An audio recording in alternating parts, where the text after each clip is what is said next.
दोस्तों प्लांट है लांटाना काम्बरा।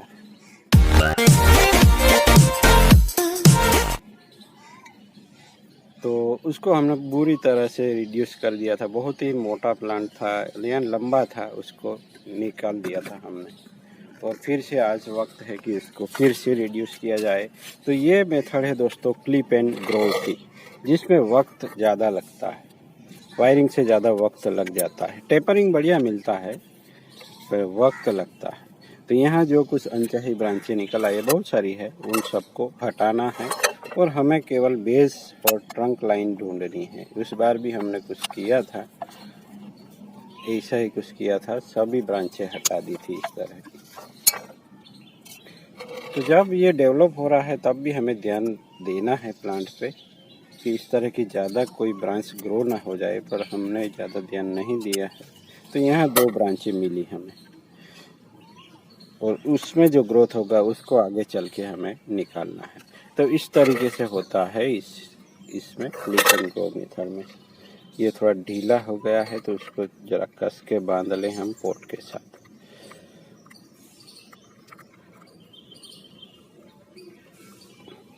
तो इस सिस्टम में दोस्तों प्लांट को ग्रो करने दिया जाता है, बहुत सारा, जितना चाहे उतना ग्रो कर ले प्लांट। उसके बाद क्या करना है, उसका ग्रोथ हटाना है।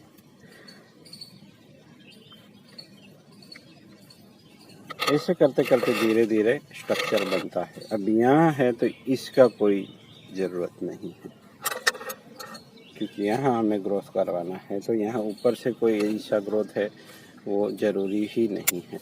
और यहाँ से भी देखिए दोस्तों, ये स्ट्रेट हो गया, ये इतना स्ट्रेट हमें नहीं चाहिए, तो उसको भी हम निकाल लेंगे। ऐसा कटर है तो जल्दी से निकल जाता है।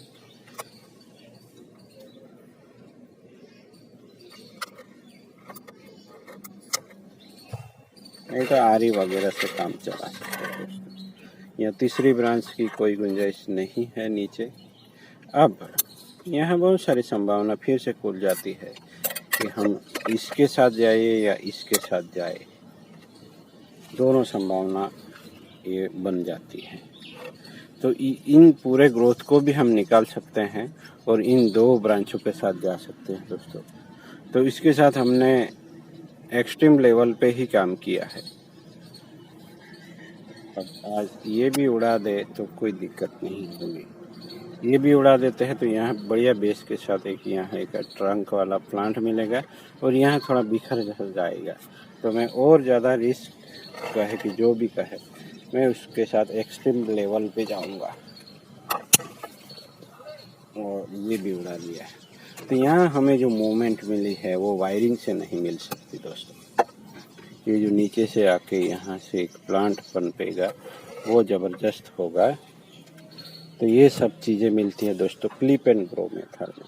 बहुत ही पेशेंस, वक्त लगता है, आपको लगे रहना होता है। बहुत ही एज लुक वाला, बहुत ही परफेक्ट शेप वाला एक प्लांट मिलता है। बट ये सही स्पीसीज तो नहीं है, फिर भी मैं ट्राई कर रहा हूँ।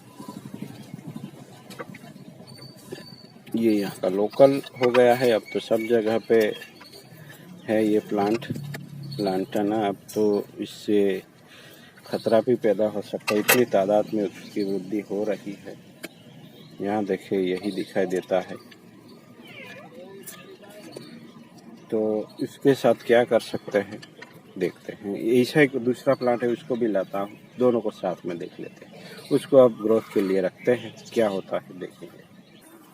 इस प्लांट में डायबिक वगैरह की संभावना ज़्यादा रहती है, अच्छे से ब्रांचिंग नहीं होती। यहाँ एक वाइगोल्डी ग्रो हुआ है, इसलिए यहाँ इतना ज़्यादा ग्रोथ हुआ कि वायर बाइट्स की नौबत आ गई है।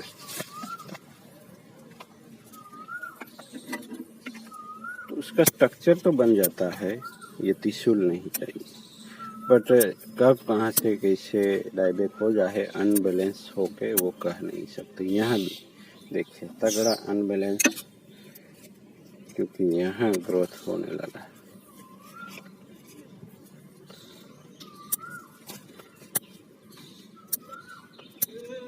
तो इस तरीके से मैं ट्रिमिंग कर रहा हूँ जिससे यहाँ एक स्ट्रक्चर नज़र आए।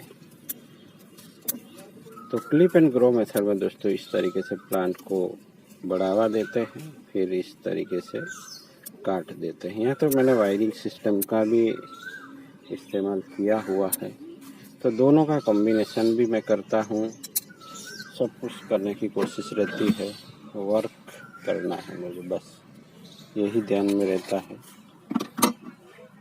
तो दोनों को साथ में चलता है, ऐसा नहीं कि किसी प्लांट में वायरिंग ही ना करे, मैं वायरिंग भी करता हूँ, क्लिप एंड ग्रो पे भी जाता हूँ।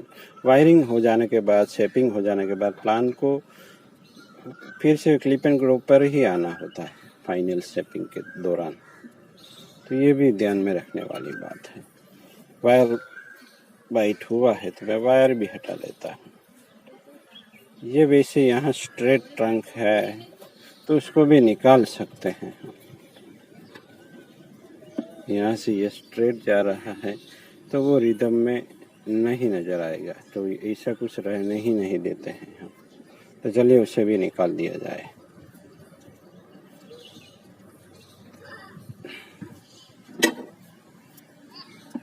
वैसे शेप में भी ठीक ठाक ही नज़र आ रहा है, बट ये जो ग्रोथ है दोस्तों ये स्ट्रेट है, उसको नहीं रखते हम। चलिए निकाल ही देते हैं क्योंकि कंपोजिशन के मुताबिक चलते हैं।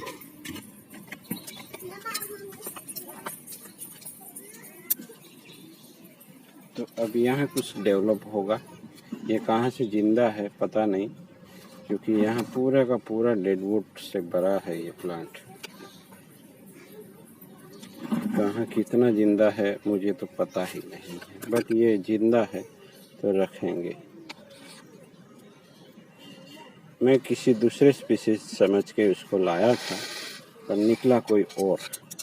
मैं अरनी समझ के लाया था, यानी हार्वेस्टिंग करते वक्त पता चल गया कि पहले मैंने कुछ पत्ते नहीं होते तो मैंने सोचा ये अरनी होगी, तो निकालने के बाद देखा कि ये तो प्लांटना है, फिर ले आया, फिर निकाल ही दिया, तो फिर क्या करेंगे।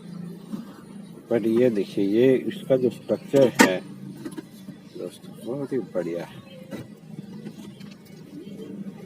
बहुत ही अद्भुत कह सकते हैं, बहुत ही उम्दा है। चलिए उसको थोड़ा इस तरह से खड़ा करने की कोशिश करता हूँ। अभी तो मैंने केवल स्टोन रख दिया है, तो चलिए मिलते हैं किसी और नई टॉपिक के साथ। Thank you for watching.